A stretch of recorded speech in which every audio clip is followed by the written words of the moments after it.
Welcome to civils only.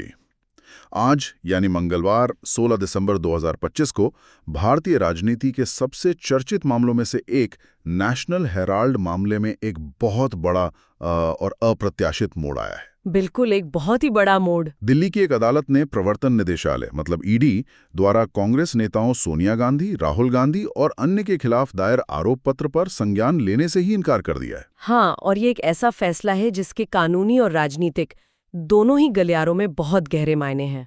तो चलिए आज इसी पूरे मामले की परतों को खोलते हैं, समझते हैं कि ये केस आखिर है क्या, अदालत ने ये चौंकाने वाला फैसला क्यों दिया और अब आगे क्या होगा। हाँ, और ये समझना बहुत जरूरी है कि ये किसी भी तरह से बरी होना या क्लीन चिट मिलना नहीं है। अच्छा, ये एक कानूनी प्रक्रिया से जुड़ा एक तरह का दांव-पेंच है जिसने इस हाई प्रोफाइल केस की दिशा को फिलहाल के लिए तो बिल्कुल बदल दिया है। बिल्कुल।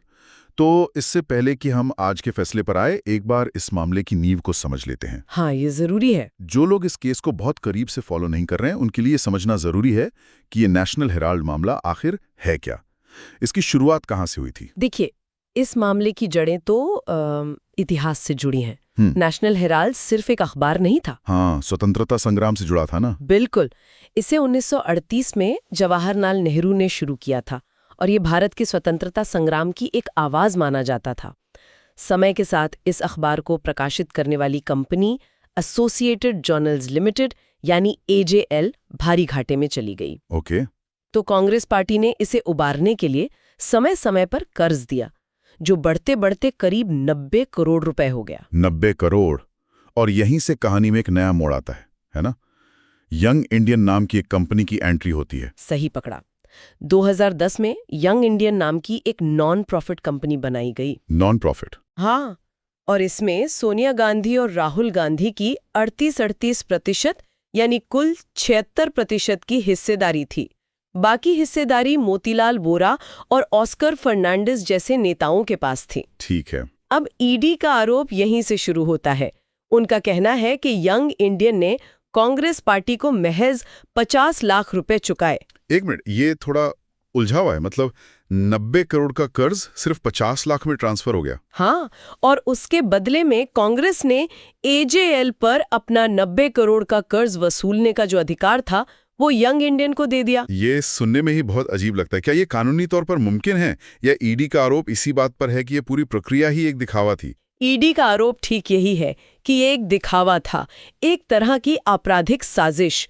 उनका तर्क है कि इस लेन देन के जरिए यंग इंडियन एजेएल की मालिक बन गई। और एजेएल के पास तो बहुत प्रॉपर्टी थी, है ना? हाँ, यही तो बात है, क्योंकि एजेएल के पास दिल्ली, मुंबई, लखनऊ, पटना जैसी जगहों पर हजारों करोड़ की प्राइम प्रॉपर्टी थी।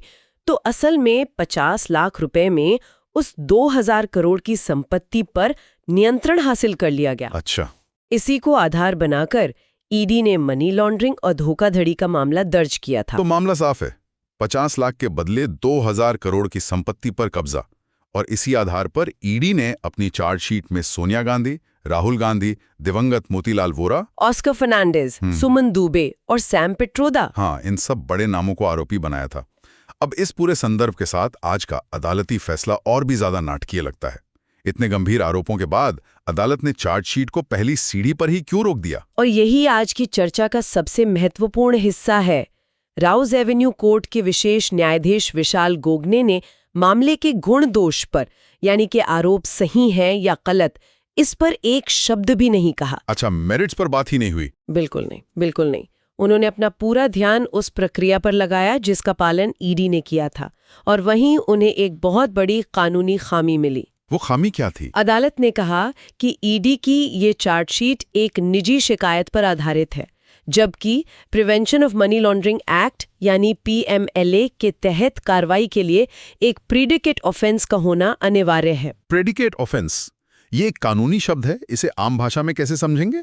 इसे ऐसे समझिए कि मनी लॉन्ड्रिंग अपने आप में मतलब एक अकेला अपराध नहीं है, ये एक फॉलो अप अपराध है। फॉलो अप अपराध, हाँ, यानी मनी लॉन्ड्रिंग की जांच तब शुरू होती है जब पहले कोई मुख्य अपराध हुआ हो जिससे अवैध या कालाधन कमाया गया हो।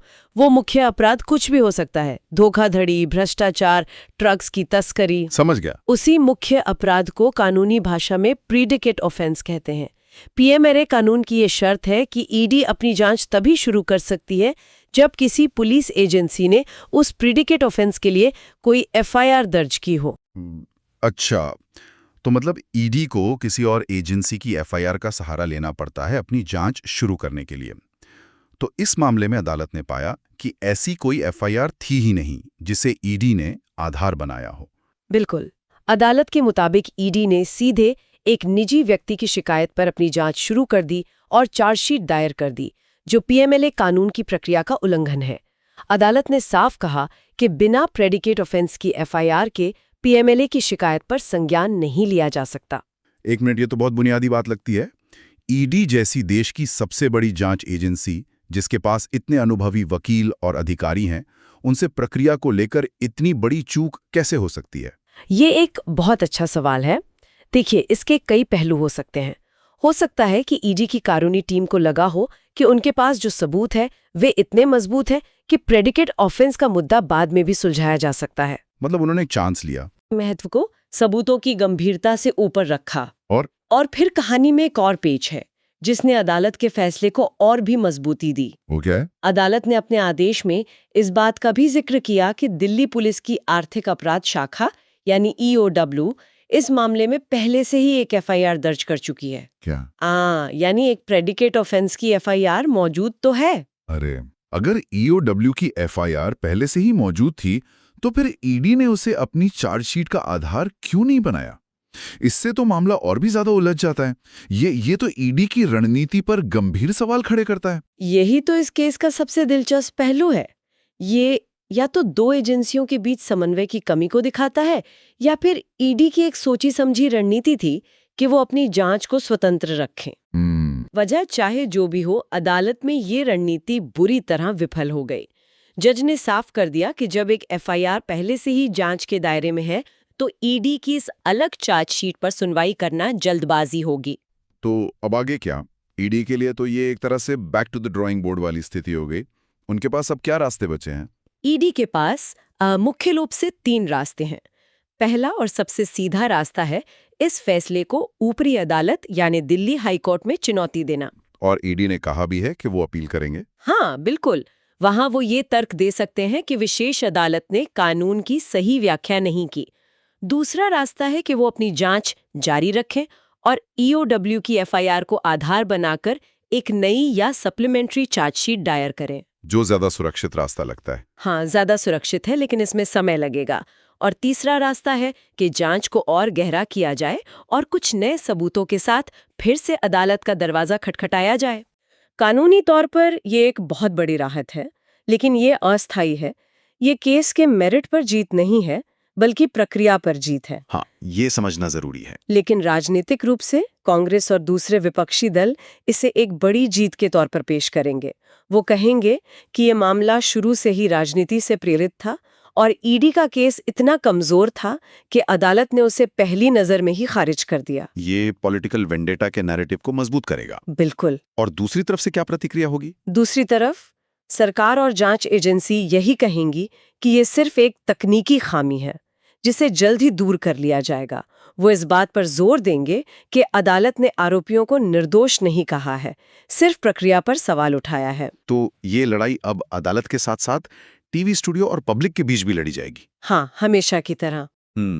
इस एक फैसले का असर क्या सिर्फ नेशनल हेराल्ड केस पर पड़ेगा या पीएमएलए से जुड़े दूसरे हाई प्रोफाइल मामलों पर भी इसका कोई प्रभाव दिख सकता है? ये एक बहुत महत्वपूर्ण सवाल है। इस फैसले का असर बहुत दूर तक जाएगा। ये पीएमएलए के तहत चल रहे कई दूसरे मामलों के लिए एक नज़ीर या मिसाल बन सकता है। अच्छा, कैसे? अब से किसी भी पीएमएलए मामले में बचाव पक्ष के वकील सबसे पहले यही सवाल उठाएंगे कि क्या ईडी की जांच एक मजबूत प्रेडिकेट ऑफेंस की एफआईआर पर आधारित है या नहीं। मतलब ये एजेंसियों के लिए एक चेक बन जाएगा। बिल्कुल। ये फैसला जांच एजेंसियों पर एक तरह का दबाव बनाएगा कि वो अपनी प्रक्रिया में कोई भी ढील न बरतें।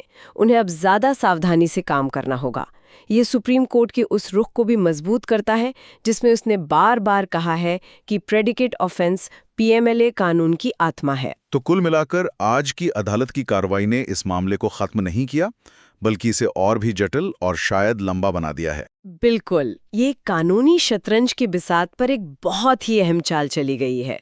जब हम ऐसे मामलों को देखते हैं तो ये याद रखना जरूरी है कि कानून की लड़ाई मैराथन की तरह होती है, स्प्रिंट की तरह नहीं। सही बात है। आज की जीत या हार कल पलट सकती है। ये मामला कानूनी प्रक्रियाओं की जटिलता का एक बेहतरीन उदाहरण है। चाहे एक छोटी सी प्रक्रियात्मक चूक भी पूरे मामले को एक नई दिशा दे सकती है। तो आज की इस पूरी चर्चा को अगर हम समेटें तो उसका सार यही है कि दिल्ली की एक अदालत ने नेशनल हेराल्ड मामले में ईडी की चार्जशीट को तकनीकी आधार पर लौटा दिया है, क्योंकि वो किसी प्रेडिकेट ऑफेंस की एफआईआर पर आधारित नहीं थी। बिल्कुल, और अदालत ने मामले के गुण दोष पर कोई टिप्पणी नहीं की है और जांच एजेंसी के पास आगे बढ़ने के रास्ते अभी भी खुले हैं। हाँ, और ये फैसला हमें जांच एजेंसियों और न्यायपालिका के बीच के संतुलन की भी याद दिलाता है। बिल्कुल, एक तरफ एजेंसियों पर आर्थिक अपराधों पर तेजी से कार्रवाई करने का दबाव होता है, तो दूसरी तरफ न्यायपालिका का काम ये सुनिश्चित करना है कि इस तेजी में कानून की उचित प्रक्रिया का बलिदान न हो जाए।